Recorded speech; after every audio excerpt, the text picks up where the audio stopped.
के भयो guys bike गयो मोबिल फालिरहेछ बाइकको त ढल्का नै हो पुरै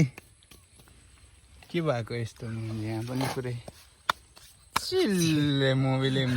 यता टायरसम्म छ्याप्यो मोबिल के भयो यस्तो गयो यहाँबाट माल फाले कताबाट फाले माल हो यहाँबाट त फाले त नि यहाँबाट माटुक्ने के भयो यस्तो